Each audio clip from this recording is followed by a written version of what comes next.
Outsourcing. What is outsourcing बताता हूँ आज आप लोगों को गाइस।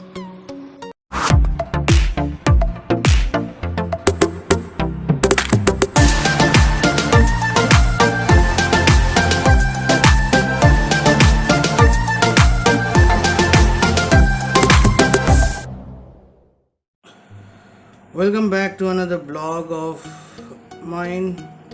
स्वागत है आप सभी का आज वीलॉग्स के एक और एपिसोड में। और आउटसोर्सिंग बताता हूँ आप लोगों को गाइस क्या है आउटसोर्सिंग। तो इसी टॉपिक के ऊपर में आज हम लोग बात करने वाले हैं, क्योंकि मैंने देखा कि बहुत लोगों को कंफ्यूजन है कि आउटसोर्सिंग क्या है, या फिर आउटसोर्सिंग बोलने से जो सब समझते हैं वो है बीपीओ और कॉल सेंटर्स, राइट। बट ये कॉन्सेप्ट गलत है। तो मैंने सोचा क्यों ना कि आज इसी टॉपिक के ऊपर मैं थोड़ा सा डिस्कशन कर लूँ आप लोगों को। वैसे आप लोगों को समझ में आ रहा होगा, रात बहुत हो चुका है, पर सोचा एक बार आप लोगों से बातें कर लूँ before I go to sleep for today. तो इसीलिए गाइस ऐसे नींद तो मुझे आ रहा है, बट चलिए ज़्यादा टाइम नहीं लेते हुए ना आपका ना मेरा शुरू करते हैं और डिस्कस करते हैं इसी टॉपिक के ऊपर, आउटसोर्सिंग। तो गाइज आउटसोर्सिंग, देखिए आउटसोर्सिंग का मतलब सिर्फ कॉल सेंटर नहीं होता, सिर्फ बीपीओ नहीं होता, ठीक है। आउटसोर्सिंग का अगर मैं सिर्फ इंग्लिश में इसका मतलब समझूं या ये वर्ड का मतलब समझूं, आउटसोर्सिंग का मतलब जो किसी और को दे दिया गया है, राइट। तो it has been outsource means किसी ने कुछ किसी और को दे दिया है जो उसके पास होना चाहिए था, बट वो काम किसी और को दे दिया गया है, राइट। तो इसको आउटसोर्सिंग बोलते हैं। अब इस केस में देखिए गाइस बहुत कुछ हो सकता है। आप लोगों ने अगर नहीं सुना होगा तो OEM नाम से बहुत सारे कंपनीज हैं जो लोग OEM मैन्युफैक्चरर्स दिखाते हैं अपने आप को।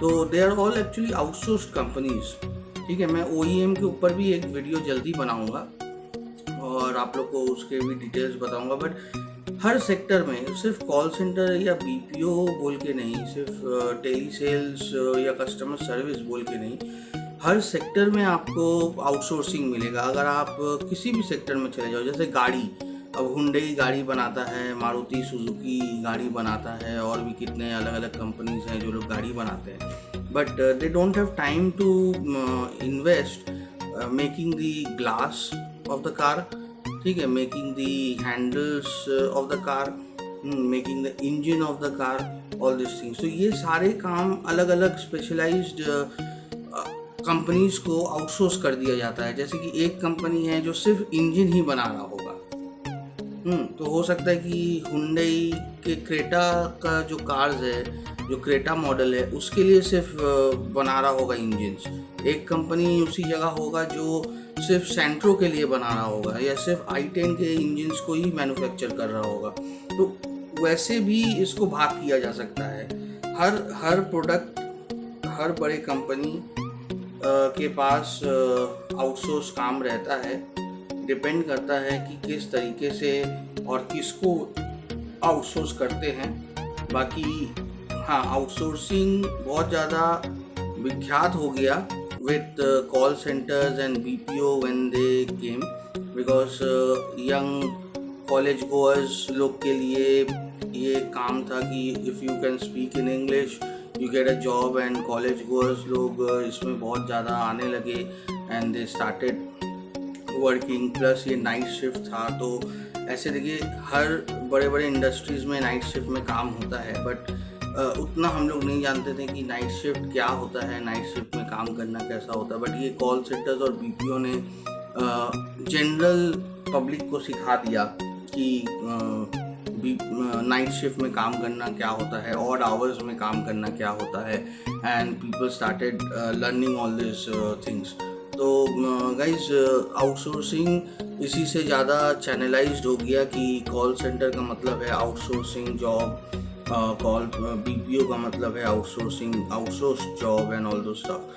तो but I am sure guys आप लोगों को शायद ये नहीं पता होगा कि आउटसोर्सिंग बड़े बड़े हर इंडस्ट्रीज में चलता है। मैंने तो सिर्फ एक छोटा सा एग्जांपल दिया कार इंडस्ट्री का, आप बड़े बड़े किसी भी इंडस्ट्री में चले जाओ, जैसे एक और एग्जांपल देता हूँ आप लोगों को, पानी, राइट, मिनरल वाटर। तो मिनरल वाटर जो कंपनीज बनाती हैं उनके पास टाइम नहीं है बॉटल्स बनाने के लिए, राइट। इसके बारे में अगर मैं बहुत डिटेल में बात करूं तो मेरे ख्याल से वीडियो चलता ही रहेगा और ख़त्म ही नहीं होगा कभी, तो इसीलिए इसको शॉर्ट रखता हूं, उतने डीप डिटेल्स में नहीं जाता हूं।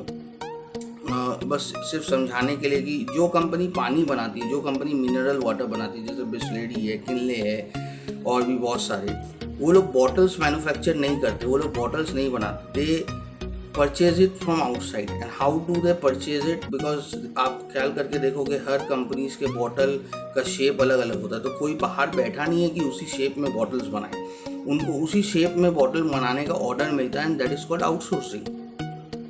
ठीक है, ये बॉटल इन हाउस भी बन सकता था, बिस्लेरी या किनले वाले बना सकते थे, बट वो लोग वो बनाना नहीं चाहते, वो टाइम और मनी उस पर्टिकुलर पार्ट में वो लोग इन्वेस्ट नहीं करना चाहते। उसके पीछे बहुत सारा और भी कारण है, बिजनेस रिलेटेड, और जो बिजनेस का मोडस ऑपरेंडी होता है वो उनका वैसा बना हुआ है कि वो लोग ये टाइम इन्वेस्ट नहीं करना चाहते to make ancillary products. Okay, जो एंसिलरी प्रोडक्ट्स हो गए, जो रेसिड्यू प्रोडक्ट्स होते हैं, जो जिनको बनाना नहीं है बट उनका होना भी ज़रूरी है मेन प्रोडक्ट को सेल करने के लिए।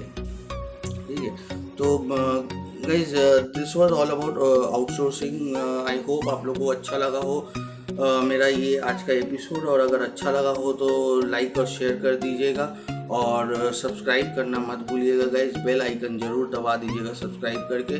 चलता हूँ, आ रहा है मुझे बहुत नींद, और मिलते हैं फिर से कल एक और नए एपिसोड के साथ, जिसमें कुछ और डिस्कस करूँगा या कुछ और दिखाऊँगा, या हो सकता है एक नया रेसिपी शेयर कर दूँ आप लोगों के साथ, या शायद सिर्फ पापा और बेटा बैठ के कुछ बातें करेंगे आप लोगों के साथ, कुछ भी हो सकता है मेरे व्लॉग्स में।